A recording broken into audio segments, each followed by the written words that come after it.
This episode of Star Wars in a Galaxy was recorded and produced during the 2023 WGA and SAG-AFTRA strikes. Without the labor of the writers and actors currently on strike, the stories being covered here wouldn't exist. Thank you, and enjoy this episode of In a Galaxy.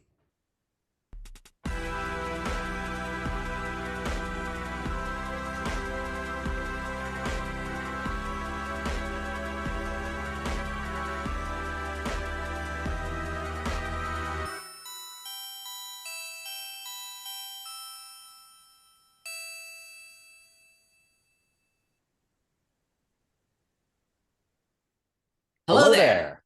Welcome back to another episode of Star Wars in a Galaxy, watching all the Star Wars we can get our hands on. I'm Eli. I'm Jacob. And welcome to Season 14 of Star Wars in a Galaxy. We did it! We are finally reviewing something that is not a animated TV show. Yes. What a monument we have reached. This is no longer Star Wars in a Clone Wars. In a Clone Wars, in a Bad Batch, whatever you want to say, in a Tales of the Jedi. Yeah, all Welcome that to stuff. episode 110 of Star Wars in a Galaxy, watching all the Star Wars we can get our hands on. Big number. We are so excited for this season. I'm so excited for this season. I don't want to speak for Jacob, but I'm so excited. goddamn excited for this season because we are talking about Jedi Fallen Order. We are so grateful to the people at Gamers Little Playground. I rely on them a lot for cutscene montages. We're using them. We've always used them for In a Galaxy. I think maybe we use somebody different for KOTOR, but I switched over to Gamers Little Playground for the YouTube cutscenes, and we'll put the link down in the description. They're great. I love their comprehensive playthroughs of stuff. No commentary, just, like treating games like movies. Or like long television shows, because this playthrough of Jedi Fallen Order with the cutscenes and the vital stuff all together is just over 3 hours and 40 minutes long. Yeah, pretty manageable, all things considered. Yeah, because I remember KOTOR was like 6 hours. Oh, dude. But Jedi Fallen Order is about 3 hours, 40 minutes long. So we've decided to do 40 minutes an episode. So today, of course, we're doing the first 40 minutes. Our next episode, which we're not sure exactly when it's going to come out, but we do know that we're going to be doing the next 40 minutes. So from 40 minutes to 80 minutes in, or an hour and 20 minutes in, with two of the biggest Jedi Fallen Order fans I know. One of them is my good friend and confidant in Epic Conversations, Mr. Connor Chikiti, who basically made Jedi Fallen Order his entire personality from 2019, from late 2019 to like early 2021. And then we have one of our great inspirations in Star Wars content creation, is in the C word there, Alex Damon from Star Wars Explained, who's also a big fan of Jedi Fallen Order. I think he has played that game over on his channel, like live streamed that game maybe 3 or 4 times. He's played through that game on live streams 3 or 4 times in the years that it's come out. Wow. On Grandmaster difficulty, which props to him, because I am terrible at this stuff. So I will fully admit that I played pretty much all of my Fallen Order playthroughs when I played them at story mode, because I suck. I played everything. I played Survivor at Padawan. I tried to start a night one, and it was going so good so far. And I think after I do this season, I'm going to try and do another night play. I'm going to try and do a night playthrough of Fallen Order. Who knows how well that's going to go, but again, I'd love to have a whole episode just about the gameplay mechanics of this game, because I like the medium and how Jedi Fallen Order kind of reinvents the medium of Star Wars game. But I think that's gonna have to be another time, because we're getting into the meat and potatoes, the first 40 minutes. I thought I'll summarize today, and then we'll alternate summarizing. For sure. All right. Jedi Fallen Order starts off 5 years after the rise of the Empire. We're jumping 4 years in our timeline to 14 BBY. We start on the planet of Braca, where Cal Kestis is part of the Scrappers Guild after surviving Order 66 as a Jedi Padawan. He is working on scrapping old Republic Venator-class Star Destroyers for the Empire as a part of the Scrappers Guild with his good Abednego friend Prauf. While on a mission to scrap some stuff, Cal is forced to use the Force to save Prauf from a deadly fall, which puts him at the attention of the Empire, who's obviously still searching the galaxies for any surviving Jedi with Lord Vader and the help of his group, the Inquisitorius. So 2 Inquisitors, the second and ninth sister, come down to Braca to see what's going on. They capture Cal's group of scrappers. Prauf dares to speak up against the Inquisitors, and he is summarily executed for that. Then Cal blocks another strike and another civilian with his own lightsaber that he's had since he's been marooned on Braca since he escaped Order 66, and he begins an escape from the Inquisitorius after the Ninth Sister drops him off a cliff. He receives help from the crew of a ship called the Stinger Mantis, but before he can completely rejoin them, he engages in a duel with the second sister before being rescued by the Stinger Mantis, its first mate, former Jedi Knight Seer Junda, and the pilot, Grease Dritus. They take him, Seer reveals her former Jedi status to him, and they take him to a secret planet unknown to the Empire that they hide out on sometimes, called Bogano. Inside Bogano, there is an old Jedi vault that was maintained by Seer's former master, Eno Cordova. She arranges for Cal to meet Cordova's former droid, BD-1, who goes with Cal as his companion everywhere. Cordova reveals, or the hologram of Cordova reveals, and once Cal gets inside the temple, that he knows the location of a holocron containing a list of Force-sensitive children around the galaxy that could be used to restart the Jedi Order and fight the Empire. But that in order to get that, Cal must follow Cordova's journey following an ancient species called the Zeffo. And Cordova lists 2 worlds as possible resources for Cal's research about the Zeffo. First, their home planet, called simply Zeffo, and the second, the ancient dark side planet of Dathomir. And that's pretty much where we end, with Cal setting off on his quest to learn more about the Zeffo and find that holocron before the Empire does. A lot of great setup, a lot of just great stuff in this. Absolutely action-packed. It's a really great, and this is something that I think Star Wars knows how to do very well.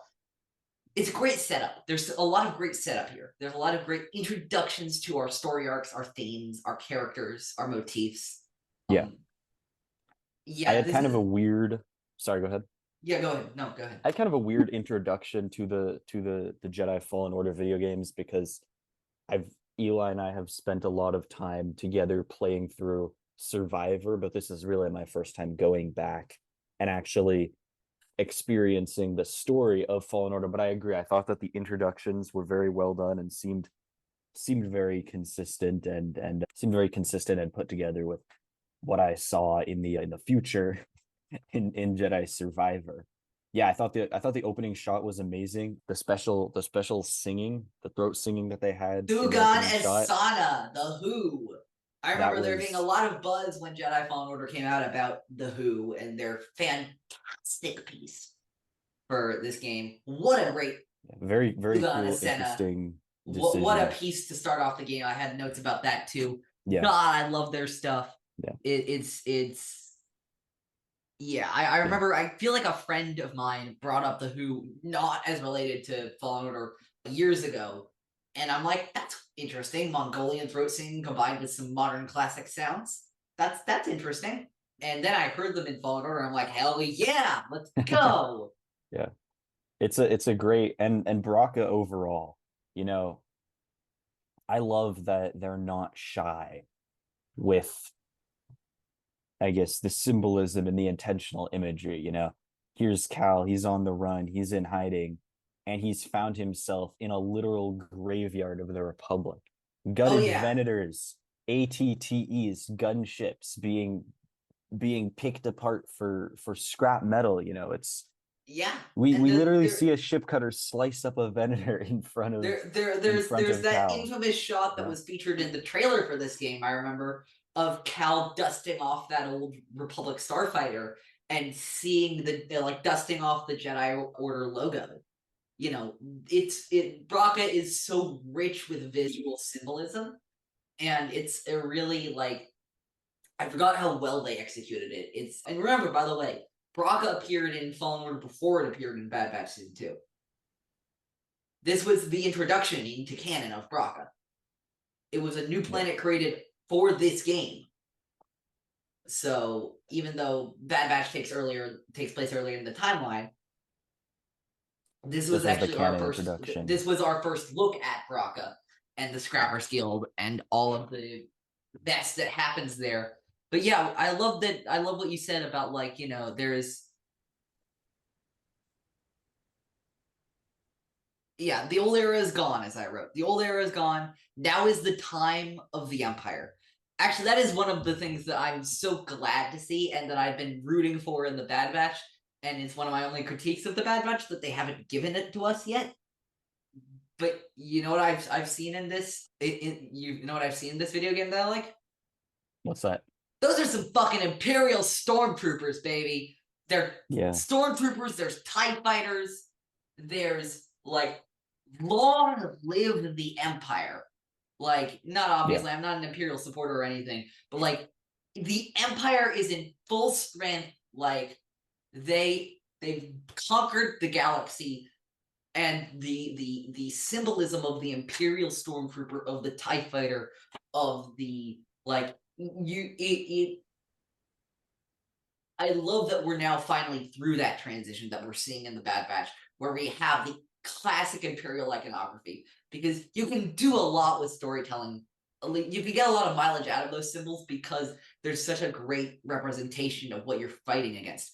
The facelessness of fascism, the autonomy, the lack of autonomy, and the, like, everybody marching in a line, not allowed to question anything, propaganda and all that shit. It's such evocative, powerful imagery, and I'm glad we finally got it. Yeah, absolutely. Let's talk about how did you say Prauf? Prof. For some reason I was saying it as Prauf in my head, but Prof. I love Prof. I'm sad that we don't get. I'm really sad that we don't get more Prof, because one of the best. I'll call him one of the best bang for your buck characters. Because we spent as you said, we spent very limited time for him. But what we get with him is so goddamn important to this story. Yeah, like, absolutely. Sorry, go ahead. He is like, there's so many, like, yeah, he by the way, I kind of hate Prof, so I'm not gonna lie to you, because he takes on the Echo job of takes on the Echo role of doing our job for us. As they would say, one of the only good things they say at CinemaSins. Believe me, I hate CinemaSins, but one of the only good things they say there, Prophet would be excellent in a galaxy. I don't really hate him.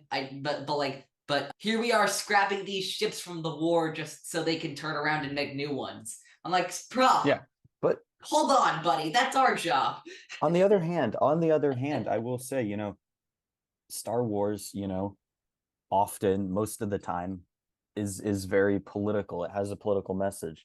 And I like that we kind of have a character who is more who seems to be very politically aware, not just in terms of, or at least just societally aware. Not just in terms of we have to fight tyranny, but he really is kind of helping show the audience what impacts the tyranny of the Empire is having on him. Absolutely. He's saying, we're being pushed into, an economic backslide. People are being impoverished because, we were engineers, and now we're forced. We were engineers, and now we're forced to just be scrappers. They're scrapping all these perfectly good ships so that they can make new ones, with the lucrative military contracts that they're getting. I don't say that, but I mean, they say Star Wars, people try to pretend that Star Wars doesn't have a leftist slant, but to me it's incredibly obvious. And I especially here, and I really like this message, of having a character like Prof who is very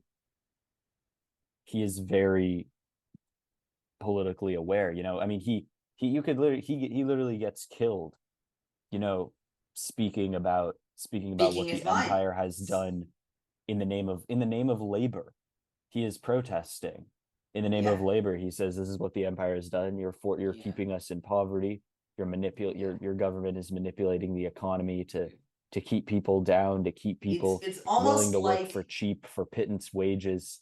it's And almost like, oh like if wow, it's hello, almost real like if world, there was like very a relevant. bunch of very wealthy corporations that weren't paying their writers and actors fairly, Or anyone else for that matter. or anyone else for that matter, and they were striking. And look, we as we've said in our intros and stuff like that in our coverage, due to the strikes, we don't make any money by promoting anything anyway, so we feel fine not covering, like, we feel fine covering films and television shows that would be considered struck.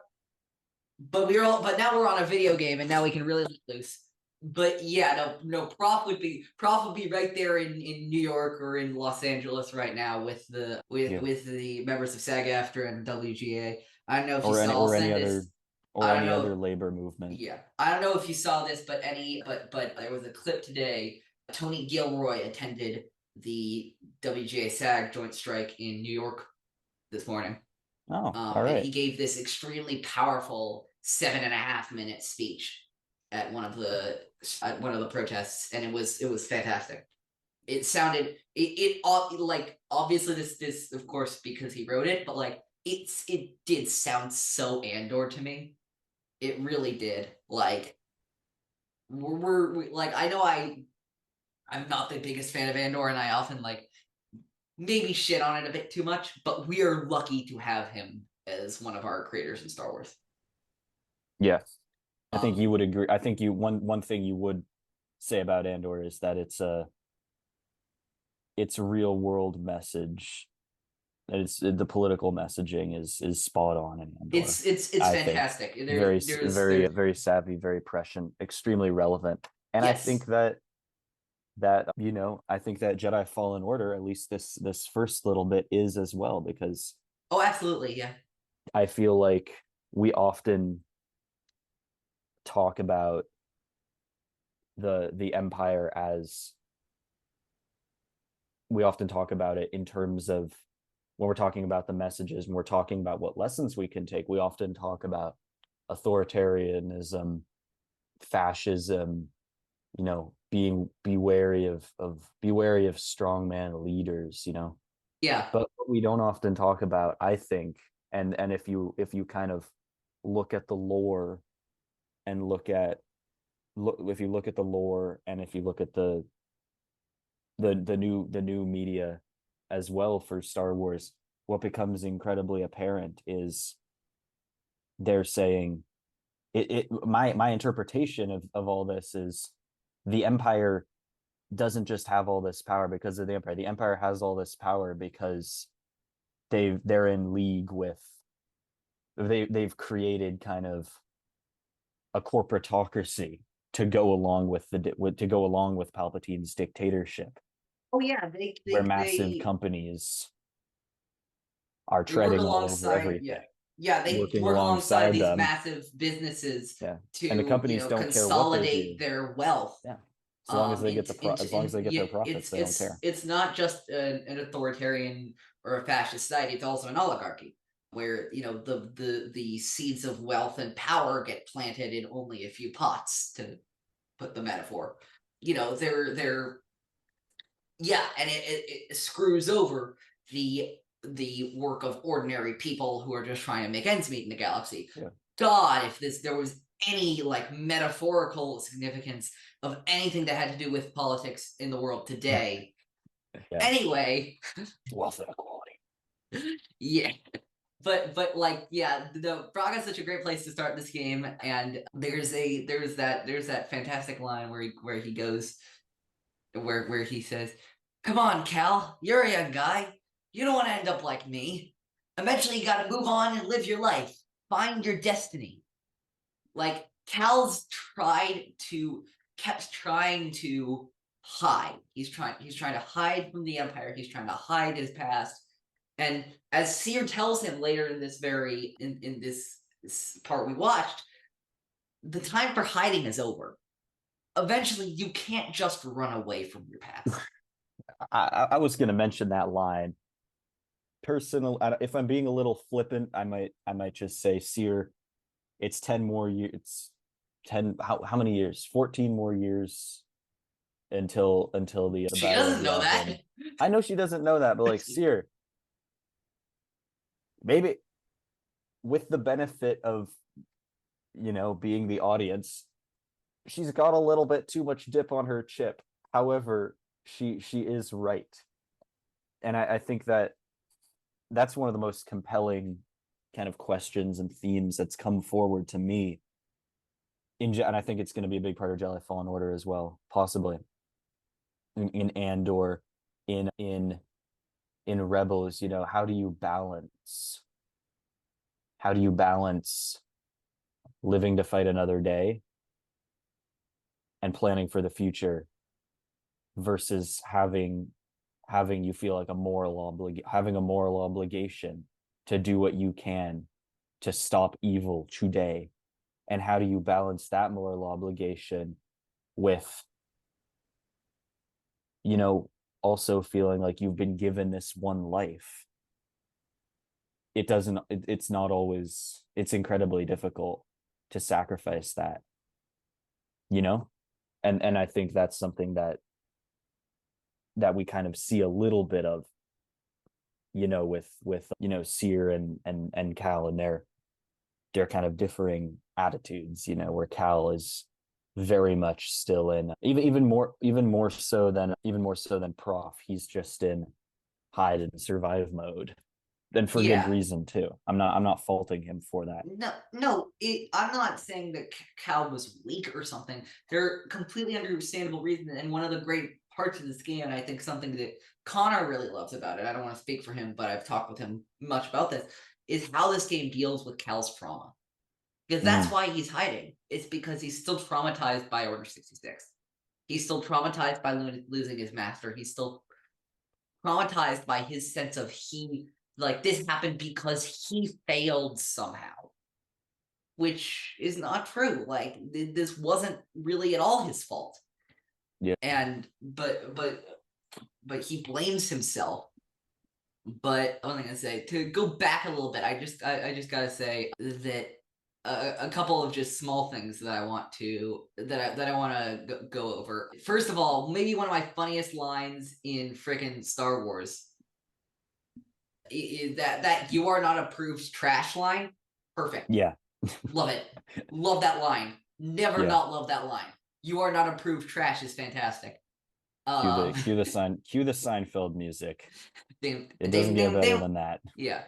Also, I was going to say, and I know that when we were playing Survivor recently, there was one of these ones that happened, ironically, with a capital ship of the other side of the war. But when they do those large panning, huge scale shots of Cal climbing the Venator on Braca, like, damn, that looks good. Oh yeah, I mean, one thing that I will say about and they do that with a Lucre Hulk in Survivor. Yeah, and it's hard to stay organized because I have so many different thoughts. We both have different thoughts about the game, but one thing that I wanted to touch on, and maybe this is a good time to delve into more of the visual, kind of hard point side of the game, is, my gosh, this is beautiful. It's dramatic. It feels larger than life. It really feels Star Wars size. On Braca especially. The massive dramatic shots. Just the scale of everything. I feel like sometimes in video games you don't get it. It doesn't feel, the scale sometimes cannot come through if you're trying to have a very dramatic setting with huge drop-offs and towering buildings or mountains or whatever it is. But in this first part, at least, they get it bang on, and it really, the scale of both Jedi games is massive, and I think it's one of its biggest strengths. Yeah, in making these feel like the epic stories that they are. Yeah, I'm like, wow, Cal's really just hanging by his fingers off a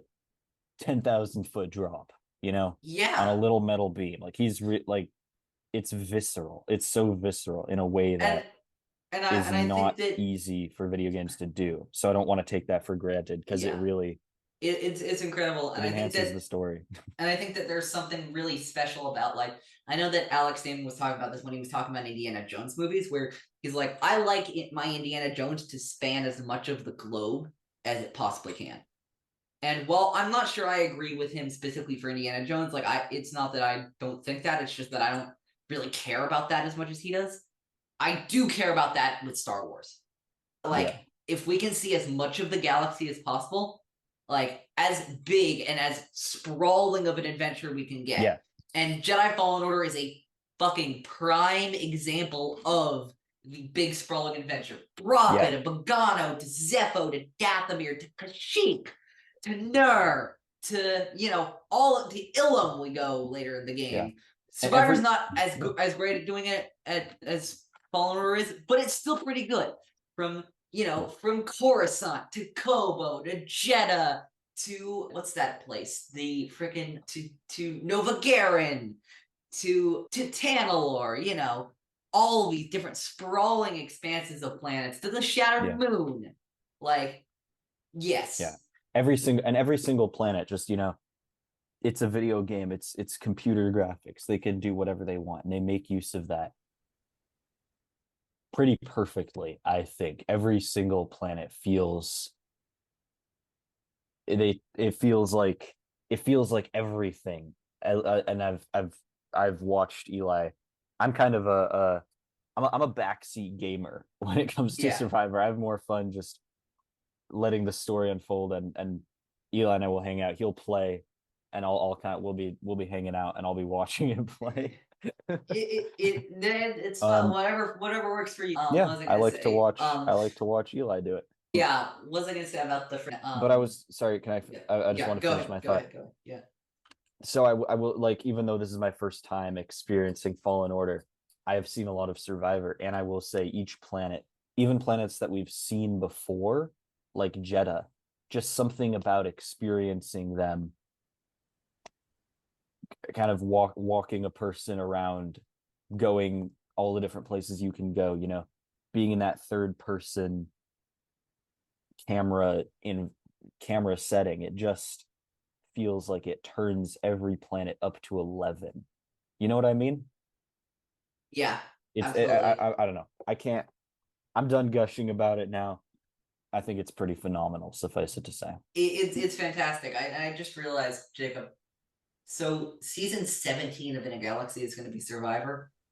We're going to have an entire episode just dedicated to Spammel jokes, right? Okay. Dude, Marin saying, like, Marin in her Marin voice saying, like, quick, hop on a Spammel. That's never gonna get old. Like, it was a little strange. It was a little strange to me when I played it for the first time, but only when you started pointing it out that I'm like, yeah, that's really fucking funny. I felt like I heard it and I felt like they're trolling us. Dice's EA Dice, they're trolling us. I was gonna say, you're now going to see who they're trolling us. Well, Mara's not gonna appear until I think she probably won't appear until episode 3 or 4 of this season. I don't think we'll run into her next time. Maybe the time after that. But you'll see, of course, because you've seen Survivor Marin, you'll see where she comes from. Every character, there was a YouTuber who made this point that I was watching. Every character in Survivor, it feels like, versus Fallen Order, it's just the cooler Daniel meme. Where every one of them feels cooler and more interesting and just more badass than they were in Fallen Order. Not that they're not good characters in Fallen Order, but that they just have an extra level of swagger. That happens to Cal, that happens to Marin, that happens to Seer. It happens to all of them. I mean, it makes sense, you know, they're all older and wiser, more experienced, more confident. Cal definitely comes into his own, you know? Yeah. But now we have, like, and by the way, I shit on a lot on Cal a lot with friends and stuff like that. But I gotta say, like, God bless Cameron Monaghan. Like I think this is one of the first Star Wars projects we've come into on the Galaxy with the use of motion capture. And I've never seen motion capture with Star Wars go badly. Like, Yeah, like it usually works out. It's so, like, the actors give such fantastic performances. You know, we'll talk about with other stuff, like with The Force Awakens and the sequel trilogy, and we'll talk about with Battlefront 2 and stuff like that. But with this game specifically, the stuff done by Deborah Wilson and by Cameron Monaghan as Seer Junda and Cal Kestis are fantastic. They're just great. I love what I love how you can feel them, like of course it's not really them, it's like the animated version of them, but you know, they're acting with the suits on and all that kind of stuff, and you can feel they're putting their all into this, like they would if it were a purely live action role. Yeah, it comes through. It comes through. You know, you really Yeah. just want to. And I will admit, I saw some videos before I really knew about Fallen Order, about Survivor. You know, I saw some videos, I saw a little gameplay. I was a hater, man. I didn't get the full experience, and I will admit that I was hating a little bit. But I mean, hats off. I have nothing but positive things to say about this first segment, to be Yeah, honest. there's some great stuff. I want to get to the train sequence because I feel like we've just spent enough time gushing generally. Let's get to the train sequence. As I mentioned in the Bad Batch when we last season, 3 seasons in a row of Star Wars and the Galaxy will be dealing with train sequences. Bad Batch season 2, Fallen Order, and then Solo all have train sequences. It's a Star Wars staple. Yeah. Actually, I don't think it's as common as, like, I think we just happened to get lucky with those 3 in a row all having train sequences.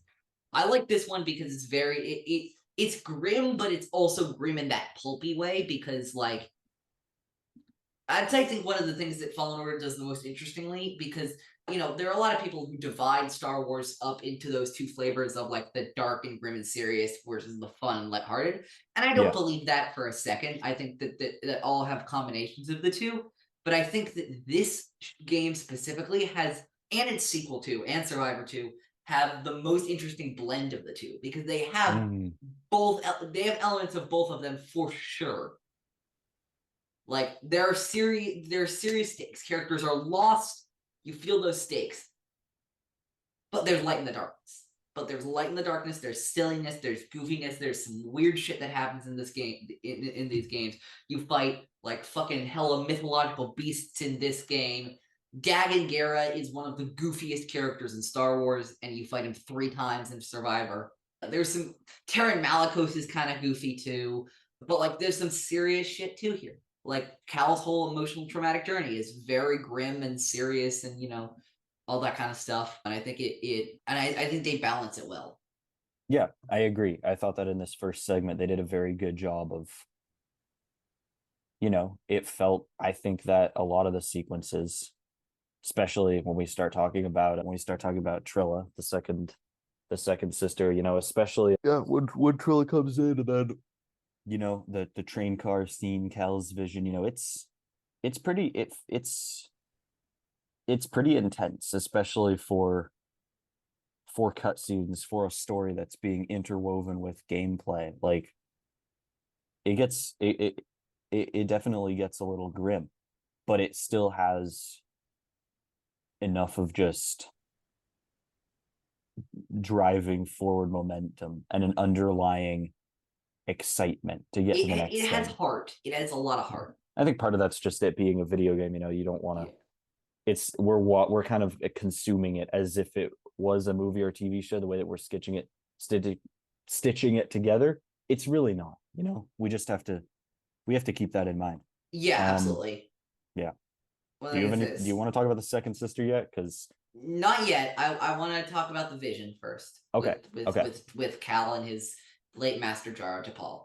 We now know, thanks to Survivor, and this is not really a spoiler for Survivor, and I think you heard this too, that Jaro is a student of Yaddle.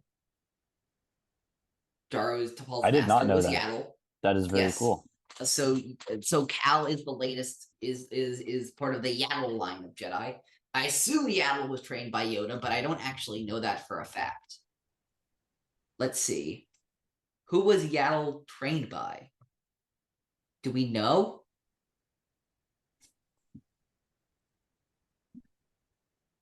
I don't know. Yeah, we don't know. Not in canon. I think in Legends maybe it was confirmed as Yoda. No, in Legends it was named Pulvin Cut. Was the master of Yaddle. But yeah, Yaddle was the master of Jaro Tapal. And Jaro is first of all, he's a Lasat, as you've seen. Lasat Jedi, let's go. Yeah, and he upheld some of the finest ideals. I think he was a very model Jedi. I think I would put him with some of the good Jedi like Qui-Gon Jinn or Obi-Wan Kenobi. I not less so Obi-Wan, but with Qui-Gon Jinn and Plo Koon and a lot of those people. And there's that great line here that I want to bring up. Apprentice, mark well and listen. Oh yeah. Trust oh my gosh. only in the Force, which I think is also such a great thesis statement for this game because, obviously Cal is going to build his own community around him, and that's one of the themes of this game. But when everything else is falling out around you, what can you do? You trust in the Force. You trust your instincts. You go back to the basic lessons of the Jedi. They will always be there for you, and it's not that it's not the Force isn't a magic fix-it, but it will act as a guide for you every time you need it to. If you trust your instincts, if you do what you feel is right, as Obi-Wan says to Luke in A New Hope. If you act with compassion, if you act selflessly, not selfishly. Yeah. So that's a fantastic line, and it's something that a lot of people bring up. And I think honestly, what was I gonna say? I think honestly, other people like it more than I do, but I still like it's one of the most valuable quotes in that game. Absolutely, it is. There was the dialogue I think is really good. I was surprised by the quality. Maybe I was being a hater, but I was surprised by a lot of things. Pleasantly so. So. All right. Do we want to get to, I think maybe one of our longer conversations about this game, about our friends in this new organization that's been introduced that's going to leave a huge impact on Star Wars in the years, at least in the canon universe to come. It had already wreaked some havoc for about 5 years before this game had come out. I'm, of course, talking about the Imperial Inquisitorius. Ooh, those Inquisitors. The Inquisitorius, I think, is one of the best things that they've transferred from Legends to canon. I think it's one of the best, I think it's one of the best concepts they've had for canon, just generally so far. There's so much that they've done with this group of people, and I think it's just some really, there's some really fascinating stuff they've done. We have, as of right now, I think we have 15 members of the Inquisitorius, if I'm not mistaken. Yeah, we have 15 Inquisitors. We have, of course, Grandy himself. We have, actually 16. Grandy, second sister, who we'll talk about later. Third brother, who we don't know about. Third sister, who's Reva. Fourth sister, who we don't really know anything about. Fifth brother, who we'll get to when we get to him in Obi-Wan Kenobi. Sixth brother, who was killed a few years ago by Ahsoka in the Ahsoka book. The seventh sister, who we'll get to in Rebels. Eighth brother, who we'll get to in Rebels. Ninth sister, who we'll get to a little later in this game. Obviously, we'll start with 2nd and 9 here. 10th brother, who was killed a few years ago in the comics. 13th sister, and Tualon, who we don't know who his number from the novel Rise of the Red Blade, who were actually killed in this year. Merrick, who is appearing in the Ahsoka series right now. That Inquisitor from Tales of the Jedi, who we talked about in our Tales of the Jedi episode. And then another unidentified female Inquisitor who apparently who was apparently killed on Dathomir. I already feel like an old man shaking my fist at the sky. but I remember a time when there was just the Inquisitor in season 1 of Rebels. Times have really changed, I guess. Yeah, there are a There's lot of Inquisitors, and I really enjoy this organization of like, yeah, again, they're not quite Sith, but they're they're not dark even close to side. being Sith, in my Yeah, opinion. yeah, They're they're not not even close. I think Grandy's the closest, but not really even. I don't know. But They're they're these dark side warriors who, make it their mission to wipe out all the remaining Jedi in the galaxy that Vader and Palpatine couldn't get to via Order 66 or the raid on the Jedi Temple. yeah. And it's really fantastic. There's some really great characters in the Inquisitorius. That's what I love Absolutely. about it. It's a vehicle for some really great character development and character arcs revolving around that constant struggle between the dark and the light. Yeah. One thing that I like about the Inquisitorius as a set of characters, specifically Trilla in this, also, for example, the Grand Inquisitor in season 1 of Rebels, is they are laser focused as individuals and as an organization on wiping out Jedi. Laser focused. And it shows, they're not like, Palpatine and Vader, they're kind of they're doing their own things, kind of like, to them, exterminating the Jedi is That's more of a one means. of their goals, but it's I not beg your their pardon? only goal. Yeah, it's not their only goal. Palpatine's more interested in immortality and all this stuff. These are the ones who, and with mix. They sometimes they look silly. Sometimes they trip over themselves, put their feet in their mouth, whatever. But man, if it isn't intimidating, listening to Trilla, seeing Trilla, when she pulls up on Cal, and it's like, oh shit, she has like a whole file on this guy. Like, she knows exactly how to trash talk, how to do what's done mock. Yeah, done mock. That how to do done mock specifically to target the Jedi's mental and emotional weak points.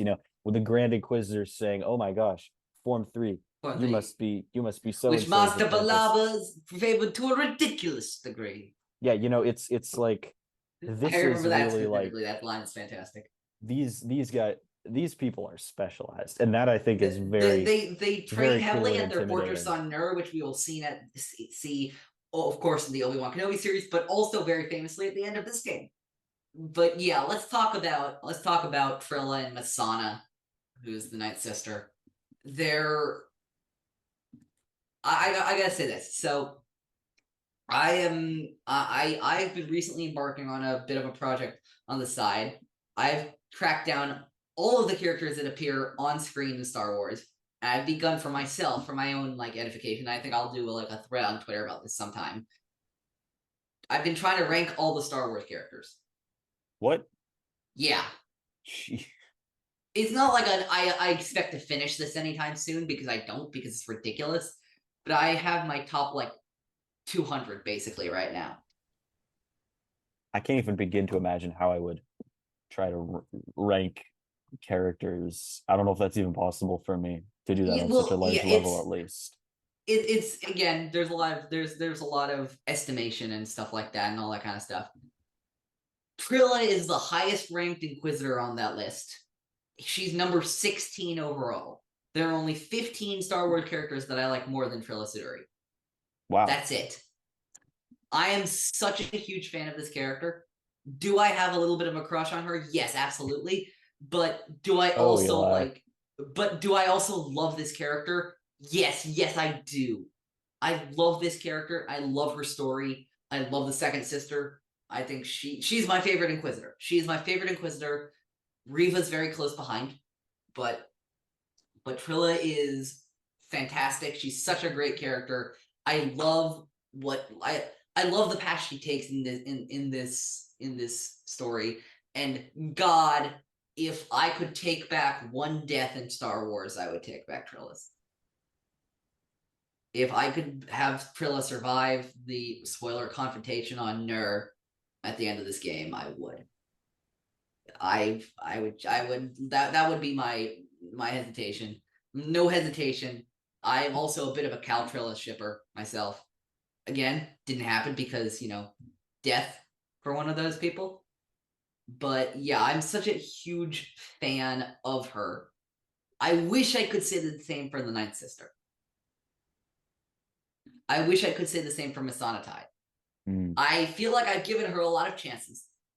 Same thing with her and also Fifth Brother. I feel like I've given them both a lot of chances, and they just keep being kind of uninteresting to me. We think that Ninth Sister dies in Fallen Order. She doesn't. They bring her back for Survivor. Then Cal kills her for real. And then she's made some appearances in the comics earlier on. I just don't care about her. I just don't care. Like, I've tried, I just can't. Like, I think her fight with Cal and on Kashyyyk in this game is very cool. I just don't know what it is. I can't. Like, I know a friend of the show, Michael McCoy, loves the Ninth Sister as a character. I don't get her. I cannot get her. Also, she has maybe one of the worst lines of dialogue in this entire clip that we watched today. Which is? When Trilla throws Cal over to her, she picks him up and she goes, "I found the Jedi." I'm like, yeah, I don't know. I'm like, why would you, like, obviously you found the Jedi. She was right there. Trilla just threw her over to you. Why do you need to say that? That felt very prequels to me, and not in the good way, honestly. like I'm like, that's just weird. That just felt unnecessary. I don't know. To me, I think the thing about the Inquisitorius, and this ties into that, is that there's a lot of the Grand Inquisitor in Rebels, the second sister Trilla, and the seventh sister in Rebels, like that's the pinnacle of the Inquisitorius. They are lethal, they are intimidating, they are super super scary. You're worried that they also put Reva really up hurt. there, but like Reva, I don't know about Reva. I feel like I could get into Reva, and I'm not hating on her as a character, but I feel like she just has this whole kind of like high school bully, like trying too hard kind of vibe that kind of, well, yeah, I think it's purposeful, but I feel like it kind of undercuts her scariness. I think that's very true for Trilla too, honestly. Yeah, I guess I haven't seen all of Trilla, at least in this first segment. I was very convinced by her portrayal. However, I feel like a lot of times the Inquisitorius kind of gets undercut by all the times when they're just so goofy. They just, like, for me, like the Ninth Sister, the Eighth Brother, the way he dies in Rebels, the way he dies in Rebels, even the way. And you're thinking about the copter sabers. Just say you're thinking about. I wasn't actually thinking about the saber copters. I was thinking more about also the way the Fifth Brother, he just kind of dies. I guess he's kind of putting up a fight against Maul. He's just there. The entire existence of the Fifth Brother is she has just. He is kind of just there. He's always, in every appearance I've seen of the Fifth Brother, he's just kind of there. Yeah, I appreciate how just kind of there Sung Kang was as Fifth Brother, but like in Obi-Wan Kenobi, and I love seeing that character in live action because I'm a sucker for any animated character finding its way to live action. But Fifth Brother was exactly as just there in Obi-Wan Kenobi as he was in Rebels. That's just true. I was honestly more intrigued by the fourth sister in Obi-Wan Kenobi, who had 0 lines, than the Fifth Brother, who is an actual secondary character. Yeah. So I feel like, I think the Inquisitors as characters are kind of undercut by some of their own members who just, can't seem to get their ducks in a row for whatever reason. Like the Fifth Brother in Rebels, he and the Seventh Sister are fighting Ahsoka. Seventh Sister's doing all the work. He literally just charges at her twice, gets knocked out twice. I don't think Ahsoka even clashes blades with him once. She literally just Doesn't she just grabs kick him. her into the wall? She Kick him into literally the wall? grabs him and throws him into the wall. And he gets knocked Yeah. out. Like, absurd. Absurd. Absolutely absurd. Ahsoka objectively has more trouble with Merrick in the second episode of Ahsoka than she does with Fifth Brother in freaking Future of the Force. Like, that fight lasts longer, way longer, not even close. I mean, Ahsoka just has the Inquisitor's number. I feel like, at least from what I've seen. You know, well, not Merrick, but not Merrick, but she just manhandles the 5th and the 7th. You know, in Rebels. Ahsoka versus 5 and 7 is just so fun to watch. But we'll get to that when we get to lopsided. Anyway, let's get back on track. What are we what else do you want to talk about? So I think there are a few more things I want to get to. Let's get to of course the death of our boy Prauf. He speaks his mind, and then Trilla just takes that lightsaber and puts it right through him. Who coined this phrase "R.I.P. to a real one"? Who was that on this show? I think that was Devore, but I'm not sure. Was that Devore? Or at least he popularized it on this show. That might have been Devore, R.I.P. to a real one. I think I might have even wrote that. No, I didn't write that here. But yeah, he is, as I call him, he's the Trask Ulgo of Jedi Fallen Order. Trask is that one character in KOTOR who guides you through the tutorial mission and then immediately dies. And that's what Prauf is. He guides you through the tutorial and then immediately dies. Except for Prauf's a lot more interesting than Trask Ulgo ever was. Yeah. Rip Prauf. What else? What do you think about Seer's introduction? I was gonna say let's talk about the Stinger Mantis. Let's talk about the Stinger Mantis crew. Seer. Seer's a character. What? Grab some seat. Great line. I want to talk about greasy money, baby, but we'll do that later. Seer is a character that I struggled with in Fallen Order, but I think improved a lot in Survivor. I had a hard time with her arc in general. There's this very it's this weird thing of I forgot how insistent Seer was that she wasn't a Jedi in Fallen Order. Yeah. I mean, that is one of the things in this first 40 minutes. You know, we don't get too far, we don't get too deep into it, but I am kind of left wondering, we keep hearing her say that she's not a Jedi, but she never says why. We never get an explanation yet. We will know. I'm looking forward to that. That is a good source of, I guess. If you want me to source of some tension, de facto spoil it. You don't have to spoil it. You don't have to spoil it. It's okay. Because I had a note that was kind of spoilery for the game, so for this game. But but for those of you who know, you know that why Seer is the way she is. But I forgot how it's not just how separate from the Force she is, but how separate from the Jedi she is.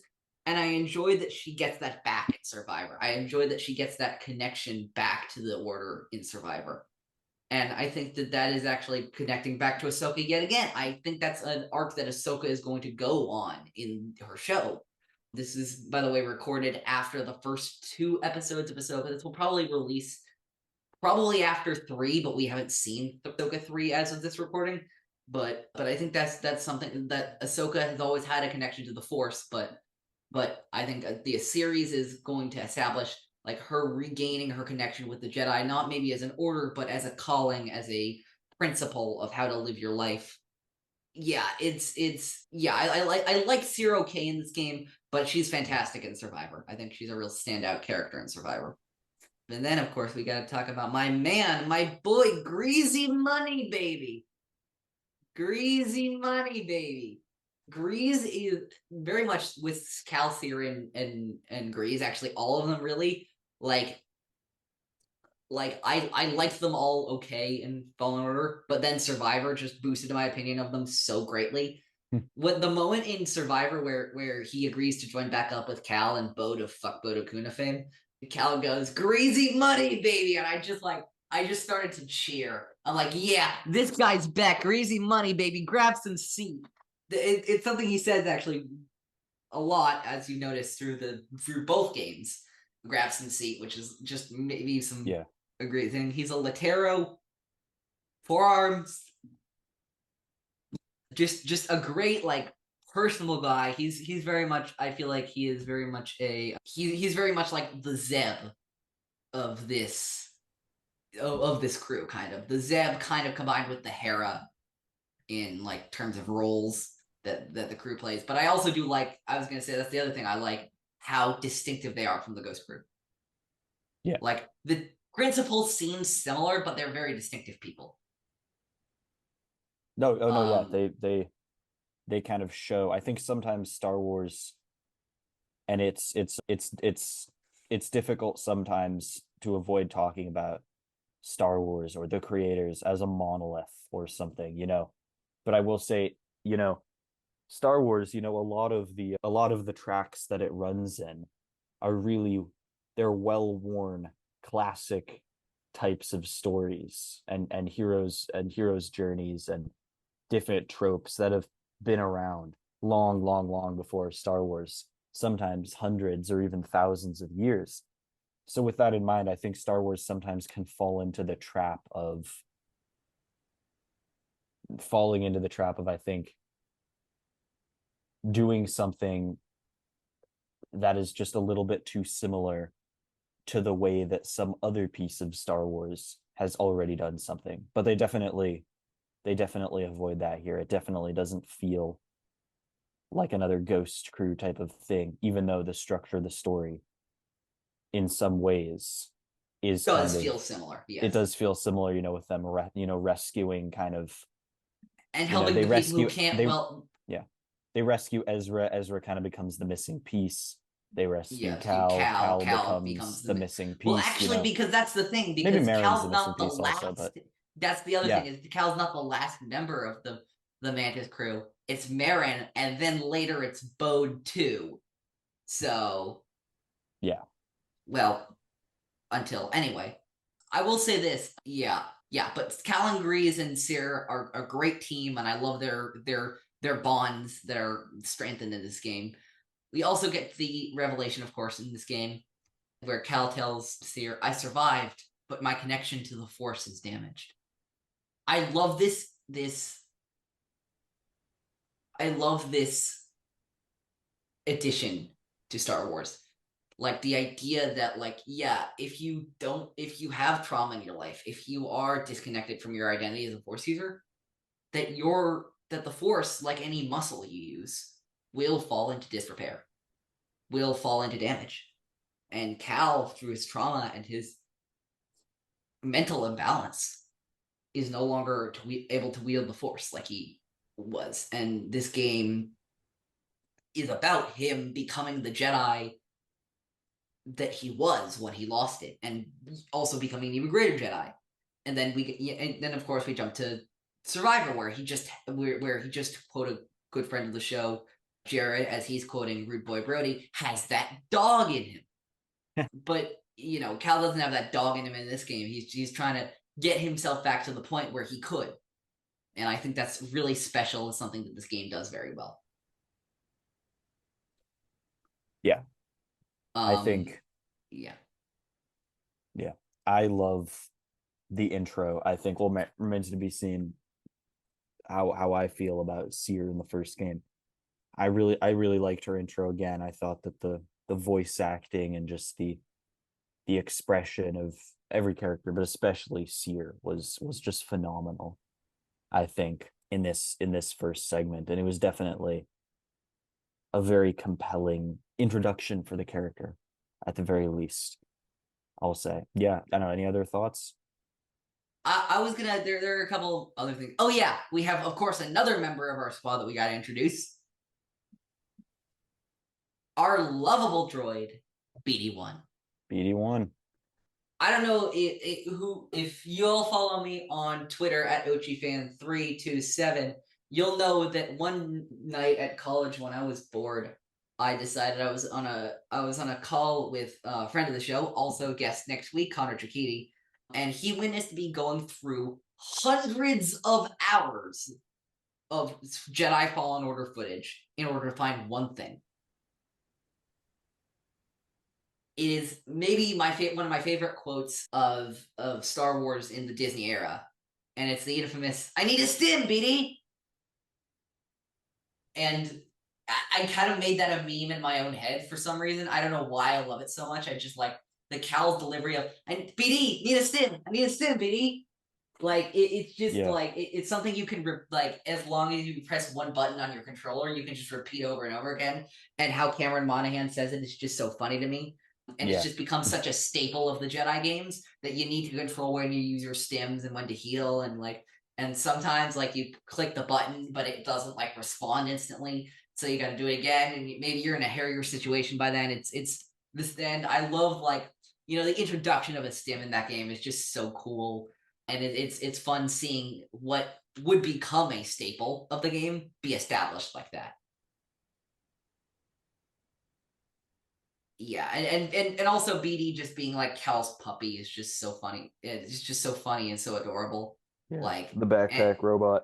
The backpack robot, Cal with BD1 on his back, like the incredibly like you know, he's grizzled Cal in Survivor, but he still does the thing where he goes, "Hey, hi, I'm Cal. This is BD1."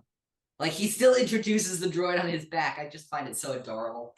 And the relationship between those two is just so good. Like that organic droid relationship is one of the best in Star Wars, I think.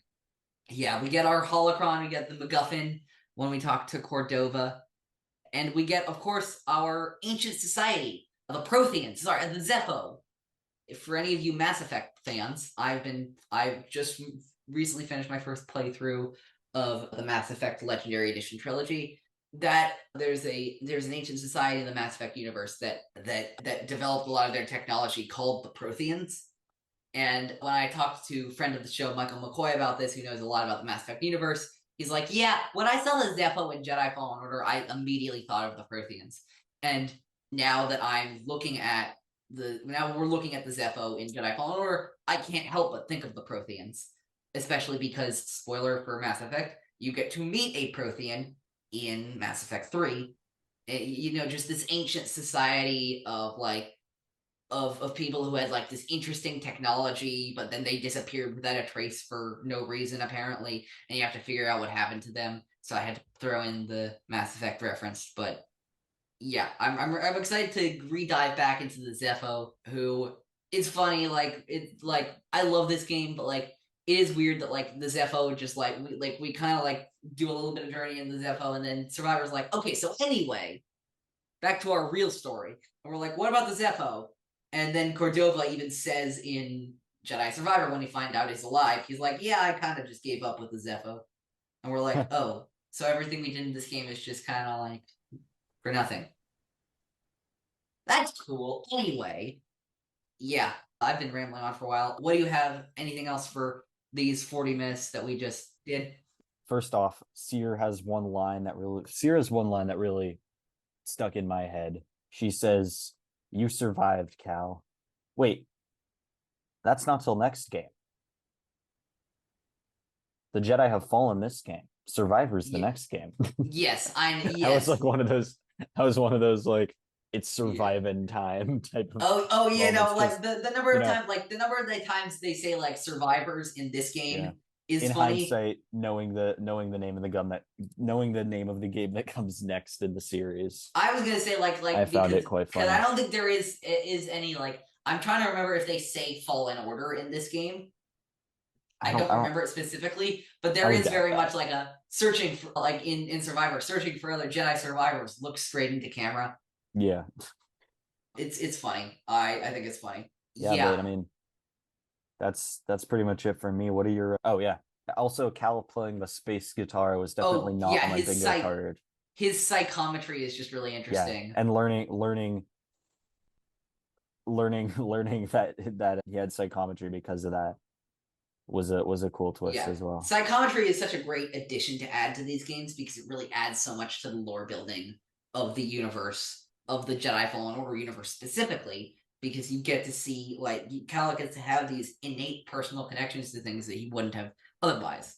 But yeah, overall, I thought this was a very solid setup to this game. I'll make no secret of the fact that for me, Jedi Fallen Order is like Bad Batch Season 1 in a lot of ways, where I think it's perfectly fine. I think there's a lot of good stuff there, but I think that its successor completely outclasses it in almost every single way. But I also think that its successor outclassing it also makes it better. How so? Because of the retroactive stuff that we know, like that we can figure out, like things that we know that will impact Cal and the other characters in Survivor that we can now look at in Fallen Order. But yeah, I think this was an extremely solid setup, great character development, and just great world building of this specific game. Yeah. I thought that, I don't know. Overall, I really like this game as well so far. I think it can be really hard to create a good, emotionally compelling story in a video game. You know, like Knights of the Old Republic, for example. Fun story, good story. Definitely not the most, I didn't feel the most emotionally invested in it. However, I think these cutscenes strung together, they do such a good job, I think, portraying Cal, his scrambling terror in the face of the, unstoppable, unflappable, slow advance of the Empire hunting him down. It may not, it's a video game, it doesn't have to be this amazing multi-threaded magnum opus, but so far I'm very pleasantly surprised. I really like what I see. It does very well, in terms of being a very high octane kind of a romp, but that doesn't mean that it doesn't have a little bit of depth as well. First of all, get out of here with that KOTOR slander. I don't accept KOTOR slander here. KOTOR 2 slander, absolutely. There is a slight KOTOR 2 reference in Ahsoka that I'm very mad about. But if you know, you know. But I think that we got some great stuff going on with Jedi Fallen Order. I'm not sure our next episode is going to be next week. We'll see when it is. But after we get our stuff back on track with this next episode, we will be returning back to a more weekly schedule. As 2023 winds to a close, we'll probably get seasons 14 and 15 of Star Wars and Galaxy covering Fallen Order and Solo, respectively, going pretty soon. But the next episode, as we've discussed many times, Alex, Damon, Connor Chikiti, and the two of us will be talking about the next 40 minutes of Star Wars Jedi Fallen Order. In the meantime, you can follow us everywhere: Twitter at INEEDASTIM, Instagram at INEEDASTIM, everywhere at INEEDASTIM. You can listen to us on Spotify, Apple Podcasts, Google Podcasts, anywhere you listen to your podcast will be there. You can find everything of mine. I have a link tree now. You can go, if you go to linktr-ee/_OchiFan327. You can see where you can find me and all my stuff, as well as all the In a Galaxy stuff, Epic Confrontation stuff. We unfortunately did not have a match in August, but we're trying to do 2 matches in both September and October, so keep an eye out for that. And unless there's anything else, I think all I was left to say is, may the Force be with you. Always. Always.